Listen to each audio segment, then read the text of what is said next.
We're going to be talking about what we wish we knew before we went to Morocco. Lisa, come on! Hey! Yeah, welcome to Morocco. Yes, wow, welcome. Thank you, bro. Inshallah. Welcome. We see you next time. Yes. Hey, guys.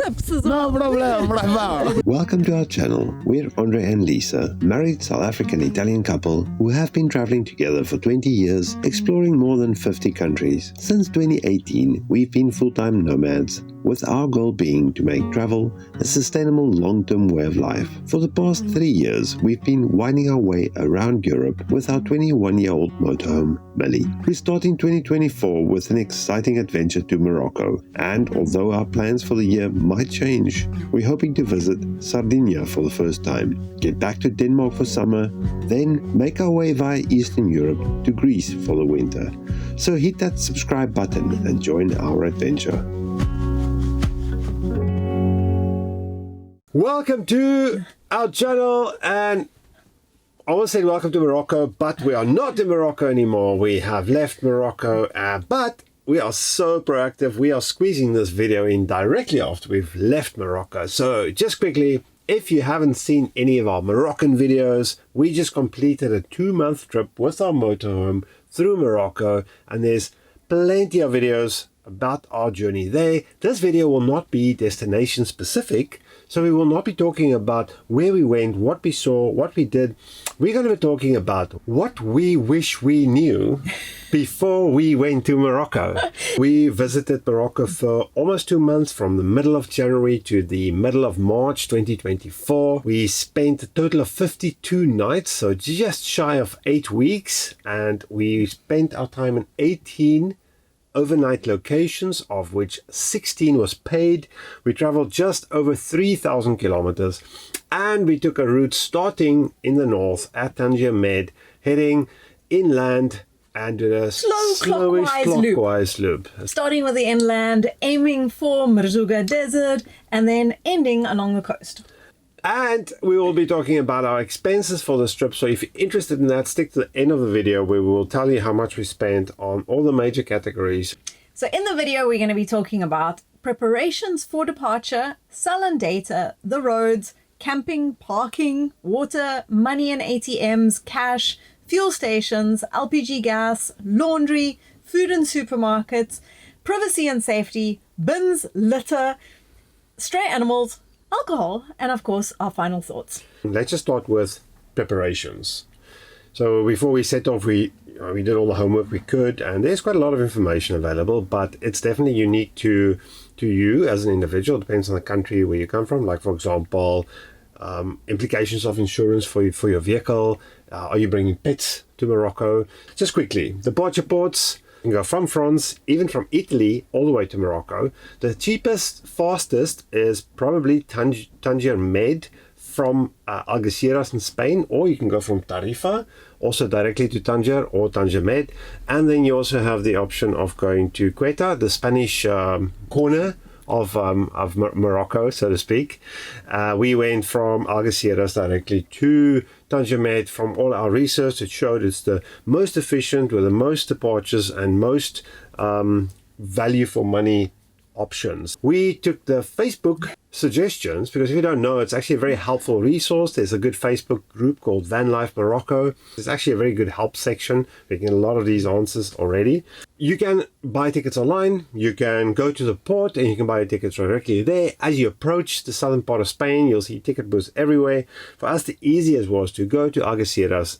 There's a very well-known travel agent. Just Google Carlos. Sounds crazy, but what makes it convenient is you get an open return ticket, and you get some other easy things, like he'll give you a prepaid Moroccan SIM card, so when you land there it's ready to go. You can even exchange some cash there, so you have something in hand if you get to the other side. And also, in case you don't know, you're not legally allowed to carry a drone to Morocco, so we had to store ours, and because we use Carlos as our agent to buy our ticket through, they stored our drone for free for 2 months. So that was a great convenience. And really, there wasn't much of a premium to pay on those tickets buying through him. No, in fact, from the discussions on this Facebook group, consistently he comes through as sort of the best value option. And he doesn't only use one specific operator. I think there's a few they use. And when it comes to the cash over there, his exchange rate for buying dirham from euro is actually very, very reasonable. However, if you come back and you want to exchange your dirham back to euro, he does randomly put on a little bit of a fee. And I think that was a commission fee, that's right. And I think that was a little bit pricier. And on the SIM cards, of course, you also do pay a small fee, but for the convenience of landing in Morocco with a data SIM already working, I think that's also well worthwhile. Yes, because the recommendation is that you don't buy a SIM when you land at the port. We've heard of people... a lot of scams going on at the port. You think you get something and it's something completely else.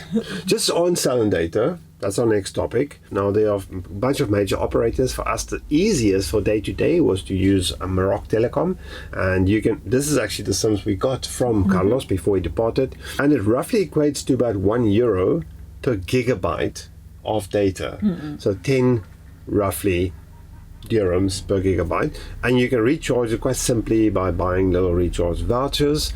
But it's a relatively expensive data solution if you're a power user. In the smaller towns, you'll usually only find the smaller denominations of those scratch cards, which are valid for only, say, 7 days, and not the bigger ones that are valid for a month. Now, we did find that the Inwi operator offer theoretically an unlimited data option. Now, it does seem it's just your luck whether you actually get to the right person who will give you this. Theoretically, you need to have a contract, so you actually open an agreement, so you need a passport for it, and then a month-to-month basis you pay the equivalent of about 200 dirhams, which is roughly 20 euros. We did find that the prices varied slightly between different people, different offices, and also from month to month. And also you should keep in mind you must cancel the contract with a calendar month notice or 30-day notice. 30-day notice. Otherwise, if you want to return to Morocco and use the same passport, you might have a bill. But most people say they'll just cut off the service and there'll be a small outstanding amount. The coverage was pretty good. We did find that during a certain time of the day, also over Fridays and weekends, there was a higher congestion on the cellular networks, especially inland, and the speeds was very slow in places. And in order to renew that contract and pay for the following month, you do need to go into an Inwi store. Yeah, unfortunately, you can't do it online. And you also can't do top-ups with foreign cards, eh? Okay. I do think it was simple enough and we had good enough coverage. I think I expected worse coverage, considering the fact that you're so far out in nature sometimes and in the desert. Well, as part of our expenses, we'll tell you what we paid for 2 months' worth of, and that's 3 SIM cards, pretty much with unlimited data. Okay, let's move on to next topic, the roads.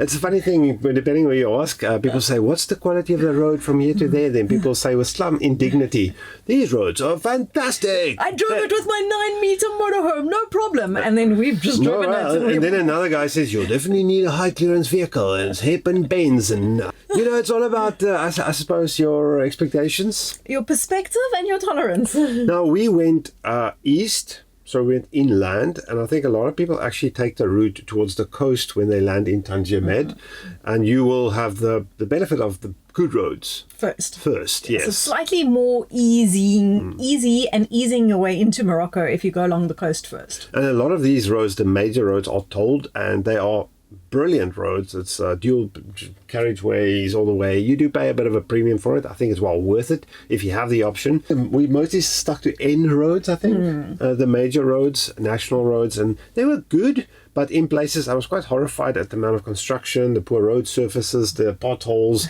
and how narrow they can be. The shoulders are non-existent. So you share the road with big vehicles, which are quite harrowing. Taking that into consideration, together with the speed limits that are in place, because there's a lot of traffic circles in and out of towns where the speed limit drops all the way down to 40, sometimes 20 kilometers per hour, together with the number of police checks, which are either a 20 kilometers per hour sort of halt as you go through, or it's a complete halt, stop, police stop. That was a lot of stops. I think you should pay attention because there's an abundance of these police checks. There's 2 different stops we saw. One is you have to slow down. Retalier or yield for police, slow down. And if it says halt, you better stop. Because if you don't stop, even if nobody is there, they're going to stop you and fine you for not stopping. So just take care of that and mind your speed. Always mind your speed. Don't do what the locals do. Don't overtake on solid lines. Just be patient and you'll find we didn't get any tickets while we were driving here, but it's almost a rite of passage, it seems, for people to get some sort of a ticket to Morocco. Taking all of that into consideration, it takes you a lot longer to cover distance than you may think. I think you would work on an average of about 60 kilometers per hour to cover distance no matter what the road. Unless you're on the main toll roads, like the air roads, but you should expect, if Google Maps says an hour, you're going to be 2 hours. Yes. Absolutely. Guaranteed. So when you plan your journey, just take that into account. And apart from the road quality, it can be quite exhausting because there's quite a little bit of traffic on a lot of sections. It can So much be intimidating. concentration. So it takes a lot of focus. And especially as you pass through towns, it's a very different way that people, do things in towns. There's cars triple parked. It's like this. Donkeys, pedestrians, anything crosses the road in any direction. There's just a lot less order. So you have to be 110% awake and looking all around you all the time. Slowly. It's like a game of chicken and Frogger all at the same time. And then when it comes to driving at night, obviously the recommendation is don't drive at night. And there's a reason for this. It really is that much more dangerous, not only for animals in the road. And we found that the locals don't even drive at night. No. So even when you're parking close to a road, you find that the traffic just dies down completely at night. And if that is something that the locals adhere to, then I think you should realize you should take it seriously. Last thing to talk about when you drive there, you need to double check whether your vehicle will be insured. A lot of green card insurance is third party only. We have green card insurance, but it was third party only. If you're from the UK, you might be able to get comprehensive insurance and you might have to arrange this in advance with your provider. But from what we've heard, it's actually quite difficult to get comprehensive insurance in Morocco. The insurance you buy at the border as you cross is pretty expensive and it is third party only. You can also renew it if you do stay longer. So just remember that there's a 90-day limit for you as a person to be in Morocco. If you counting Schengen days, the crossover days are counted towards Schengen, and your vehicle is allowed to stay in Morocco for 180 days out of a 360 calendar year, I think. Is the calendar year? I think so. I don't think it's a calendar year. I think it's a 360? rolling 360 day. So if you plan on returning to Morocco, you must just keep in mind that your vehicle can't exceed that limitation.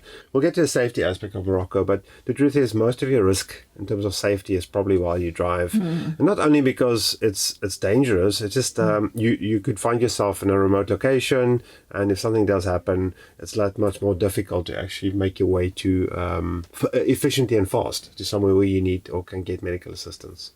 Considering the amount of construction, I do think that the roads are going to be much better in the future. Yeah. But the construction at the moment also does increase risks. For sure.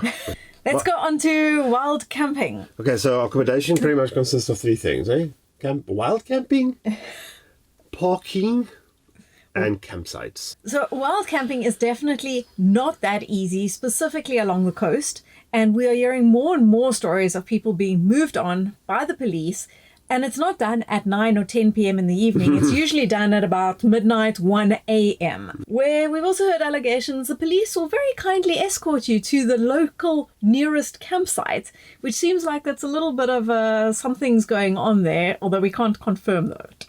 Inland, it might be a little bit easier, especially away from towns, but in order to find those spots, you generally do need a slightly more capable vehicle. Not necessarily a 4x4, but at least something with a little bit more ground clearance and able to handle unevenness of roads. If you can get away from towns and built up areas, and you can get away from a road, there's plenty of opportunity, wonderful places to stay over out in nature.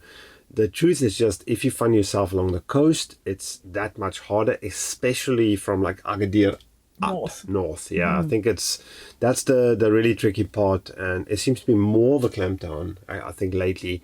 Can't quite figure out what the reason is. So if you want to experience like the nature, your best bet is to head towards the desert areas and the mountains. And even when you are wild camping in nature, don't for 1 minute think that you're going to be alone. You will most likely, 99% chance that somebody will either come up to you, knock on your van, or just come and see what you're doing, have a look, want to sell you something, want to say hello. Just because you're out in the middle of nowhere does not mean you're alone. There's no coincidence that movie The Hills Have Eyes was shot in Morocco. No, that's very rare. There's always someone.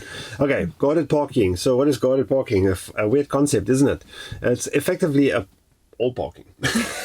So there's very little free parking in Morocco. And when you talk about parking, you could be visiting a city. Maybe you just want to stop quickly. Some places you can stop and go to a shop.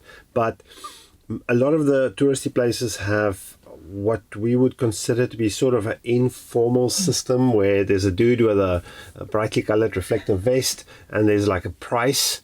And some places it seems to be slightly better organized or more formalized, like this is a community thing and this area, like for example Sidi Kahuki, you go there, you pay 20 dirham and you can stay there overnight.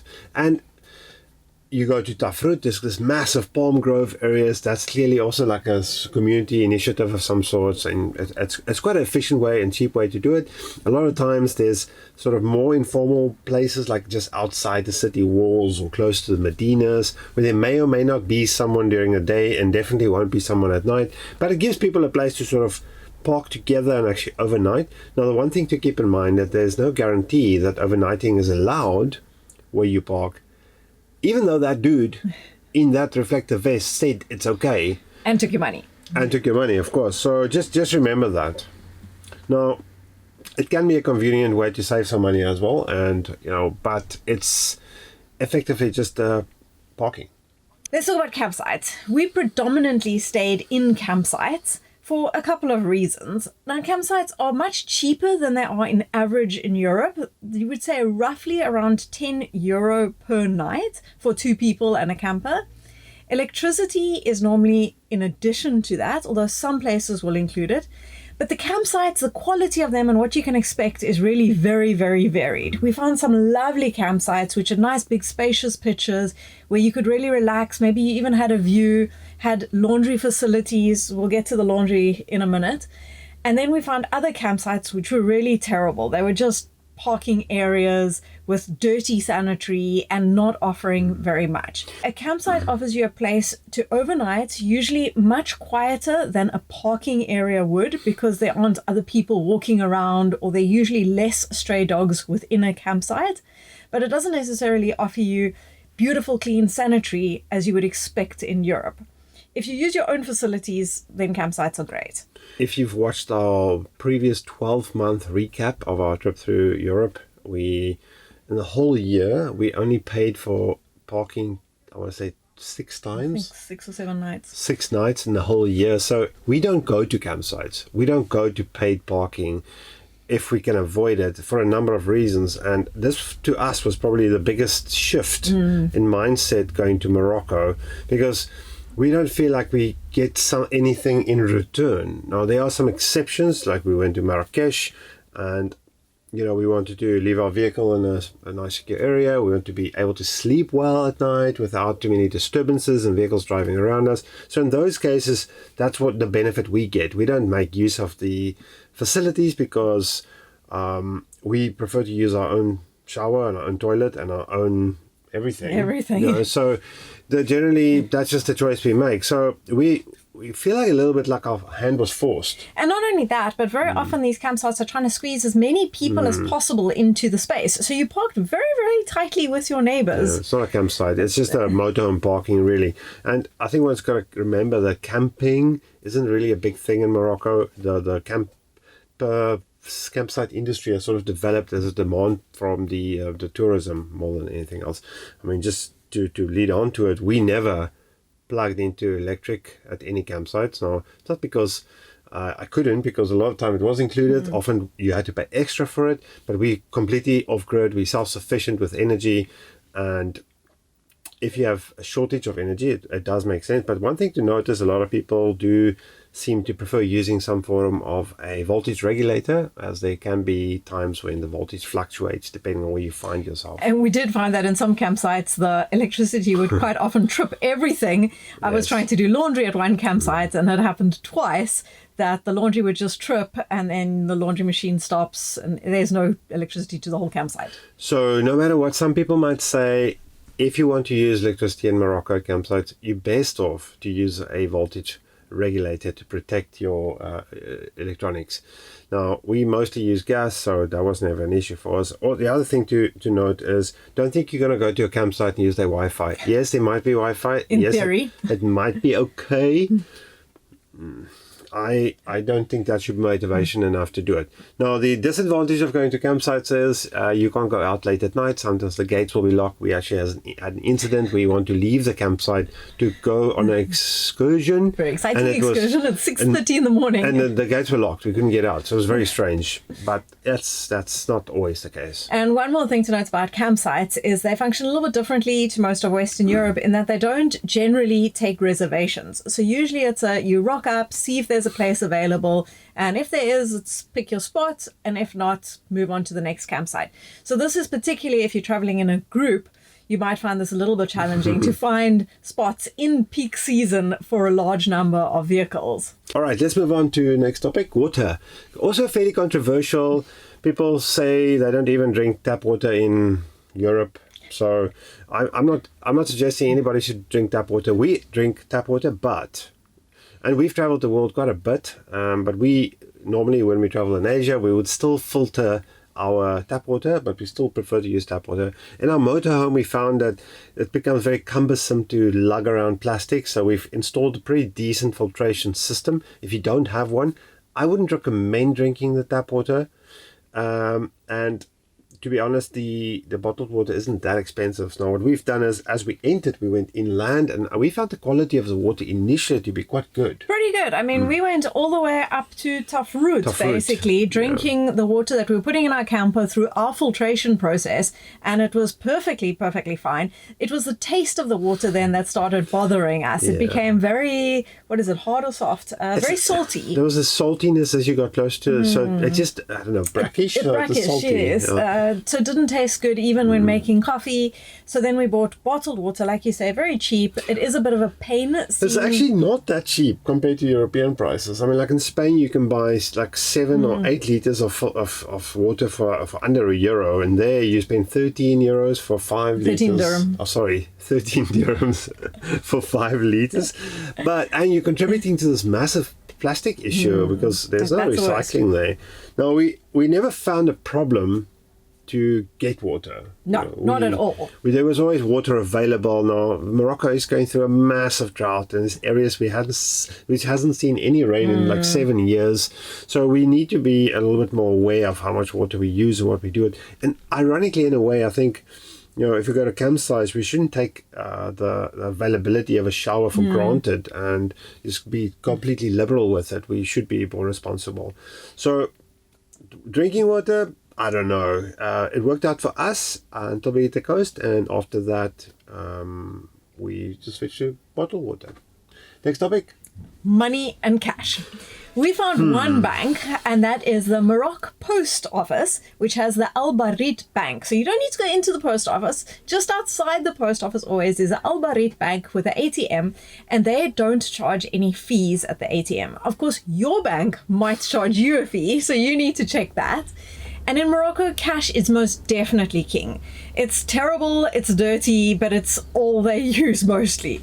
The few places where we could use a credit card were at the bigger supermarkets and at some fuel stations, but you cannot count on it. So you always need to make sure that you have got sufficient cash with you. The problem with cash, firstly, is when you withdraw, there might be a exchange rate applied, so it costs you a little bit more than you think. And because there's a bit of a tipping culture, like you go to the fuel station, you might tip the attendant, everything costs you just a little bit more. So it's just not as convenient. And also, for me, actually, the biggest issue is, one, the sanitariness of it. People will serve you your calamari and your cash at the same time with the same hand. Yeah. But secondly, it's a lot more difficult to keep track of your money when you're spending cash. Exactly. All right, speaking of tipping attendants, let's move on to fuel stations. So there's no self-service fuel in Morocco. Everything is attended fuel. There's absolutely no shortage of fuel stations, especially where towns are fairly close to each other and built up. In fact, there's an absolute oversupply. We did find that the fuel prices are fairly constant. Yes, you would find that the bigger service stations were fractionally more expensive, but really not by a lot. Not the same difference as there is in Europe between a fuel station on the highway versus in a small town. Yeah, I think you pay a little bit more the deeper you go inland. It was strange. We we filled up just before we hit the toll road because we were convinced it's going to be more expensive on the toll roads. And lo and behold, the fuel was cheaper actually on the toll roads, which is something we're not used to. Our average fuel cost that we paid was €1.19 per litre Of diesel. Eh? of diesel. So it's pretty good compared to most of Europe, for sure. When it comes to LPG and gas, we have got a refillable LPG tank system, which obviously we cannot refill in Morocco. Gas bottles also cannot be, your own personal gas bottles can also not be refilled in Morocco, although we have heard stories about people making a plan and doing this for you in all kinds of weird and wonderful ways. So what we did was the minute we went into Morocco, we bought a local gas bottle, which the first time you buy it cost about 80 dirham. And then you can exchange your empty bottle for a new bottle for around 45 dirham. Yeah, on average, I think it costs 42 something. Now, one thing to keep in mind is that the bottle conditions can vary. They're a bit bashed up, rusted. There all seems to be different colors. They all contain the same. The colors just donates the company. It supplies them. Sometimes you'll get to a place and they say they won't accept that orange one. You need to have a red one. Weird. Because obviously that's the company that fills their bottles. Yeah. All gas in those bottles is butane, not propane. So you cannot get gas bottles with propane in. That is a problem for some people. For heating, for example, in the colder months, if you use gas for heating, butane has a low boiling point, so it will start freezing at -2 degrees. So if you are in close to freezing conditions, what will happen is your heating will stop working. We found that at around 2 degrees. I was going to say, yeah, we found it actually way before the degrees. freezing point, actually at about 2 or 3 degrees, that it started giving hassles already with the heating system. Apart from that, some people report that the gas is a little bit dirty, so best practice is to install a pre-filter on your system. We used our existing regulator and our hoses. If you have a UK system or German, it's the same thread, so you should be able to plug your pigtail straight onto the Moroccan bottles. And we found it quite simple and easy to use, and actually it's super cheap. In our case, we use gas for refrigeration, cooking, and heating. And I think we used 4 bottles of gas. In the 7.5 weeks that we were there. But if you consider that they cost like €4 for a bottle, It's so cheap super that we cheap. still ended up spending less on LPG than we would have in Europe, or that we normally did in Europe. Let's talk about laundry. Now, Yay. this is an interesting one. I mean, we went into Morocco also understanding that we'd probably be doing a lot more of hand laundry and allowing it to dry because, number one, there are no tumble dryers in Morocco. Well, not that we found. Not that we found. The climate is hot and dry, so things do dry quite easily, but there's often a lot of wind and the areas are usually quite dusty. So hanging your laundry out does get it dry, but it also gets it rather dusty. We then went to a few campsites, particularly for the laundry machine, which would sometimes even be advertised as a 10-kilogram machine, and it wasn't. I've never seen such small laundry machines ever before. They're probably about less than 5 kilograms. You can really fit very little into them. And for what you're getting, they're quite pricey. It's €4 to €5 per wash, and you must have your own laundry detergent. which in itself is another problem. Yes, because the quality of the wash that comes out, everything came out dirty in the 3 places. Not dirty, it's just stained with powder with residue. residue of laundry detergent, because I think the machines are not maintained or serviced. They're far too overused, and everybody's putting in their own detergent, their own softener, and these machines aren't made to cope with that. So my recommendation is take all your old clothes to Morocco, wear them once and donate them. Sure, okay. Now, laundry is a problem. Take a lots of underwear. That's what you can hand wash. Actually, a lot of the campsites got like hand wash options. Maybe that's just a better That's option. definitely the better way to go. Don't think that whenever you pay for a machine, it's not really worth the money. Maybe we just chose bad machines. We had 3, of which none was a good experience. But the truth is, we didn't have any other options. Okay, food in supermarkets. Next, food's cheaper, okay. Is it though? If you buy vegetables at the local markets, yes. It's incredibly cheap. Cheap. Meat, even at supermarkets, is well priced. Like beef, steak, You can buy a fillet of beef for like 16, 15 euros a kilogram. The quality is really good. If you're going to buy any imported products, you're going to pay for it. A big premium of imported You're going to pay products. for it. Even if so anything like sort of past that, obviously you're going to buy lentils and chickpeas and stuff like local stuff that's bought by weight. This stuff is available freely. So I think on average, local food is well priced. We've found things like avocado, around 3 euros a kilogram. It's really amazing. All fruit, all vegetables. Fruit you pay a higher premium on. Fruit is not quite as cheap as one would expect. That's right. Obviously, it requires more water to be grown. I guess so. And also it depends where it comes from, so it needs to be transported. When it comes to supermarkets, there are some of the big brands. Carrefour in the biggest cities. The local supermarket Marjan is very, very good. But these are only found in certain places. There's definitely quite large areas of Morocco where you don't find anything like a Western supermarket. You find more small shops that sell a little bit of everything. So you wouldn't buy your vegetables there. You maybe get eggs there, maybe fresh bread and shelf produce. Like basic stuff. You want vegetables, you must go find the market. And especially, I think, around the Sahara area. Desert. And then the market will only often be 1, maybe 2 days a week. So if you're there for a few days and you think you're going to just quickly go get some fresh veg, you might be in for a surprise. Just a tip quickly, if you want to buy eggs, take your own containers, your cartons, because you can mostly buy eggs loose. So unless you're in a supermarket actually, and you find yourself in a big supermarket. Also, we found we could pay with credit card in most supermarkets, the major brands, major stores, but smaller shops not. And small tip, if you're looking for a pharmacy, if you go to one of the Marjans, they've usually got a pharmacy in there, which is very helpful, well priced. I've been into a few of them and can recommend that. While we're talking food in supermarkets, let's talk about dining. Everybody knows you go to Morocco, you have tagine. You have Tagine. what's the other things? Couscous. Look, there's a rich culture of food in Morocco. If you're there for a long time, maybe the 10th tagine might be the 10 too many. I think it's tricky to find the good tagines because everybody will prepare you a tagine and you can get some really very ordinary, very tasteless tagines, and you can get some incredible tagines with such rich flavor and different flavors. Ones with a preserved lemon, I'm thinking of, olives with and olives in, prunes are really, really fantastic, but it's tough to find the good ones. We found that we didn't dine as much. We did try quite a lot of stuff, obviously, where we could, some of the local stuff we've never had before. I think in some of our videos we actually did it on camera. Some unique dishes also specific to different regions of Morocco, like the pastilla. Pastilla, yeah, that's right.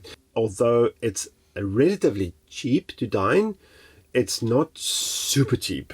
You can't go out for a meal 3 times a day and tell me it's cheap. If you live the lifestyle we do, it's not cheap. Buying from a supermarket in Europe than eating out in Morocco. You should experience some of the food, and we did enjoy it. It's not that it's expensive, but I don't think it presents the best value. But it's all relative. If you're going to compare it with Western Europe, it's this absolute bargain. I mean, you could have fresh fish for 10 euros or fresh whatever. Juices. Yeah, it's crazy cheap in that sense. But I did find it a bit monotonous in a sense that I can't keep looking for another good tagine. It felt like a little bit more of a mission. Privacy, personal space, safety. Yes, is Morocco a safe country? Surprise, surprise. Morocco is actually super safe. In fact, it's, I think, by index, first in Africa and pretty high up in worldwide index. So there's virtually no gun violence in Morocco for obvious reasons. I think the petty theft is actually pretty rare, especially against tourists.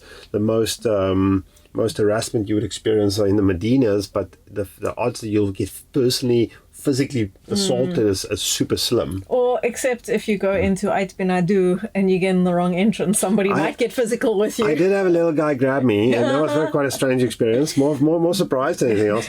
I will say that. So I think your biggest risk in terms of safety, and this is talking as someone who maybe I'm not intimidated by different cultures. I mean, I'm not suggesting you should go be walking around the back alleys of any city alone in the dark. I was going to say, no matter how safe a country is, you should always use your own judgment. And city is a city is a city, no matter course. where you are in the world. There's always going to be risks and there's always going to be unsafe areas. So keeping that in mind. But generally, Morocco is safe. Yeah, don't think of Morocco as an unsafe destination. People have a different perception of it. Like, you should use common sense. Firstly, your biggest risks are if you're in a remote area, something happens to you, have a motor vehicle accident, or you have a medical emergency. Can you get to medical service in good time? That's actually your biggest risk. Make sure you have good travel insurance to help you out with that kind of thing. There's a different culture there, mostly men outside drinking tea. Feels weird sometimes if you're a woman walking, even you walking with me, still feels weird. Oh, yes. Even if you want to just go have a little coffee at a place, then we would go look at it, and then it's just men sitting there. So it feels a little bit funny to go and sit down there. Awkward, yeah. It depends where you find yourself. A lot of areas are more touristic, like Along the Tagazout, coast. for example. There you're just part of the experience. People lie in the bikinis on the beach, but if you go to the north, you walk on the beach and you're the only Westerner there. It feels weird. It's not like I'm not used to that kind of thing.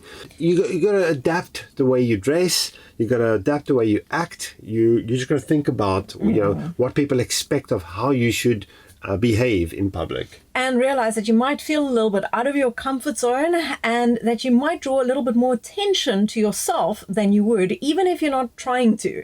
Even when I would cover up my hair, cover up everything as much as I possibly could, in a supermarket, for instance, I still felt like people were looking at me. So you just have to be aware of that and be okay with it. Even as a woman traveling alone, you can travel Morocco very safely. You can stick to main routes, going to campsites, and just being aware of your surroundings when you are out and about. It's not I wouldn't feel I think there's possibly more discomfort than unsafety as a woman alone, for instance. We place a lot of the discomfort on ourselves for no reason. It's not like people are checking us out and planning some weird things. It's just, it's silliness, really. Moroccan people on average is just fantastic. It's quite ironic. In some of our videos, we had some very negative comments, and it's not from Moroccan people. It's people telling us we disrespectful. The Moroccans we've met and the feedback we've got is everything is so positive. Moroccan people want you to enjoy their country. To them, it's very important that you actually that you come away from it with a positive experience. They're very welcoming. They're very hospitable, and they go out of their way to be nice and to be friendly. Yeah, it's a funny thing. People always talk about, but should I have breakdown insurance in Morocco? Well, actually, you don't need to, because Someone will help someone's you. going to help you. Don't worry about it. Just make sure you've got travel insurance so that you can at exactly. least be flown back home, possibly to receive medical or any attention like that. That's right. So if you're on Medinas, especially if you're strolling around on your own, be aware that there's some aggressive sales techniques. These guys are good at what they do. Now, just leading on to that, we have found that sometimes we feel like we're part of a tourist, a process. There's this, you can't help but feel that people think they know what you want. And you should do things in this way. So as an independent traveler, for us it was a little bit more difficult to sort of adapt to that. But it's very easy if you want to go there and get a all-in-one experience. There'll be somebody to offer you everything that you possibly want, and they will be very willing to sell you anything or to help you in any way. When it comes to bargaining and touts, I'll be honest that I didn't think that it was that bad throughout the whole of Morocco. It was definitely significantly worse in areas like Marrakesh. Marrakesh, yes. Well, the bigger cities. Of course. In other areas, there was even a couple of times when I bought something not even haggling the price at all, because you could clearly see it was a local price. Yeah, look, you've got to expect that you will be paying inflated prices. That's just the reality. And if you're in Medina of Marrakesh, you should just understand that's a reality of it. So it's not just targeted at Western tourists. There's Moroccans who fall victim to the same thing. Eh? I think you are going to struggle if you go to Morocco and you don't know how to bargain at all or don't like bargaining.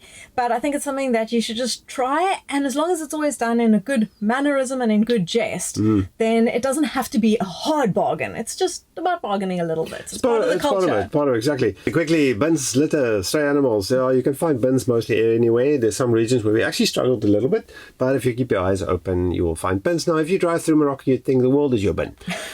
And that's unfortunate. Plastic was banned there. Plastic bags banned there years ago. You wouldn't say. Sad, but that is a reality. Priorities, I guess. The amount of garbage and litter can be overwhelming in places. It's a cultural thing, but I'm not placing it on Moroccans per se. You can find it in southern Italy. You can find it in South Korea.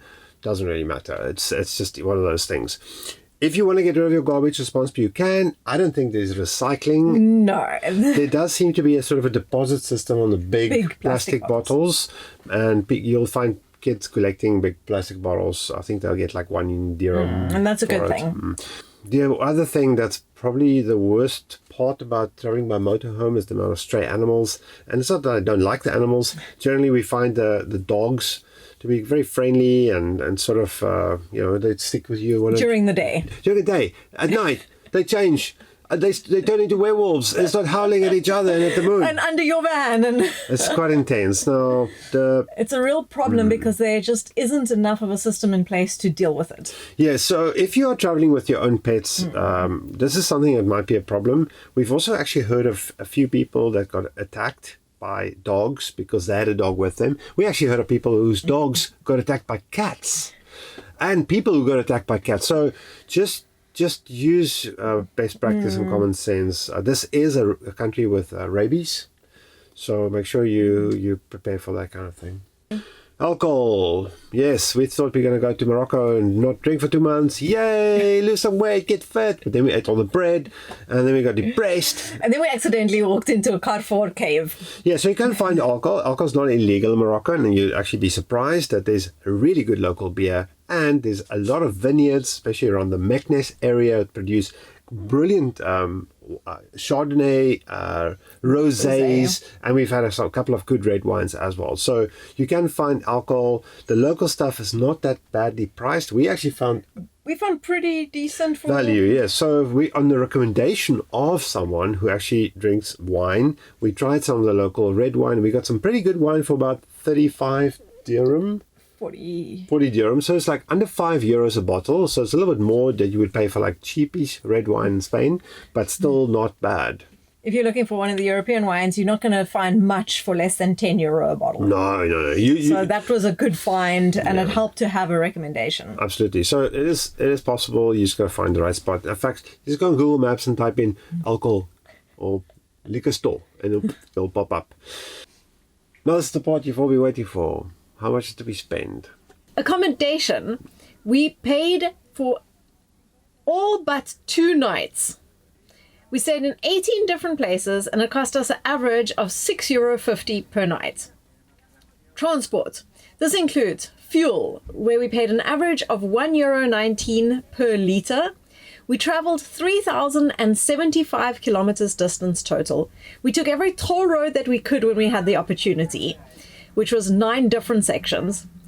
We bought an open ferry ticket from Carlos for Balearia ferries for 2 people and a camper. And then we had some other transport costs, which was using local taxis. So for that entire round trip of 3,075 kilometers, our total transport cost was €730. Food includes our groceries, dining out, a little bit of alcohol, and very little water. Total of €841. On sightseeing, we spent very, very little. This was pretty much just visiting the museum, the madrasa, and the tannery in Fez. Was only a whole total of €9. Sullen data cost us roughly the same as what we spend in Europe, coming down to €1.30 per day. So that was for the 3 SIM cards, 2 Morocco Telecom SIMs, and 1 Inwi SIM with unlimited data. A total of €68 for the 2 months. LPG cost us significantly less than what we spend in Europe, at only €16 for 4 11-kilogram bottles. So that's an average of only 30 euro cents per day. Can I just say something? Some might ask, why did you have 4 bottles in 2 months? I don't know, to be honest. Some of the gas bottles we thought weren't full completely. The first one, we got a bit of a leak when we put a regulator on it the first time. Well, that's what we blamed it on. The second one went ridiculously fast. And also, we were in Azro for quite long, and it was really cold, so we used a lot of heating. And then, but the bottle 3 and 4 lasted much, much longer. So you definitely don't quite know how full the bottles are. Okay. Laundry, we did 3 different washes at 4 to 5 euro per wash. Ended up spending a total of 19 euro for laundry. And then a few general expenses, not very much, just 10 euro. We spent a total of 2,034 euros for the pleasure of going to Morocco for 2 months now. That's not bad.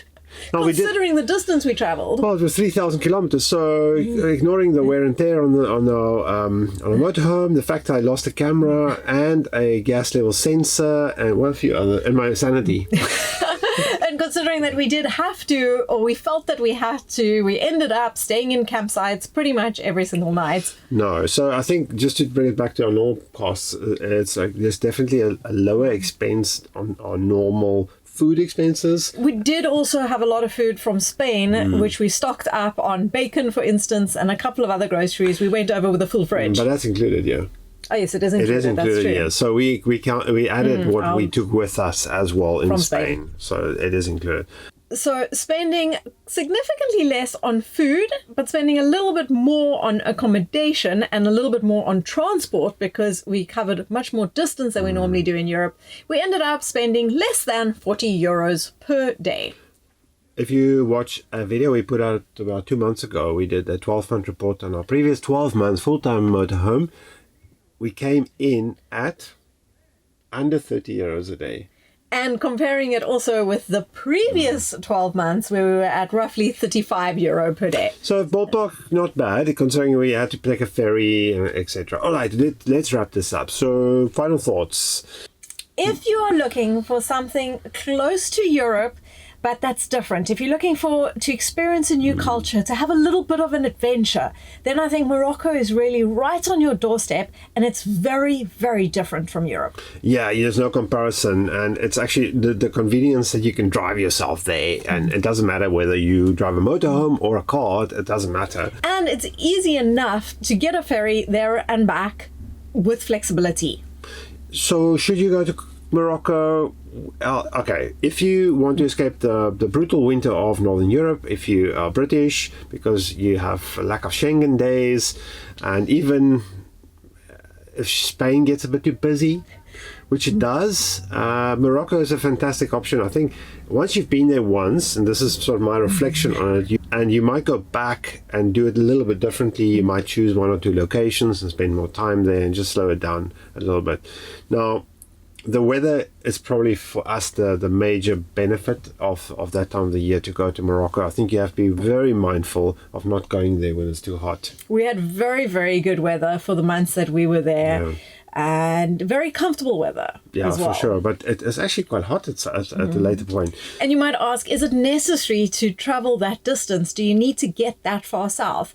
I think you don't need to get that far south for good weather. But if you're going to Morocco for the first time, reaching the Sahara Desert is most definitely a highlight and something to experience. If I had to do it again, I would probably avoid most of the northern coast. It was slightly uninspiring, very busy, very built up. I would love to see the coast south of Agadir. And if you're skipping all of that, make sure you go inland. I think inland's really where it's at, to be honest. I'm very happy that we did inland first, and I would recommend that clockwise route. Although if you want to take it easier, getting into Morocco and getting used to it, then it would be a lot easier to start along the coast and go anti-clockwise. Hopefully we've alleviated some of your concerns. If you're planning on going to Morocco, for us it was a very positive experience.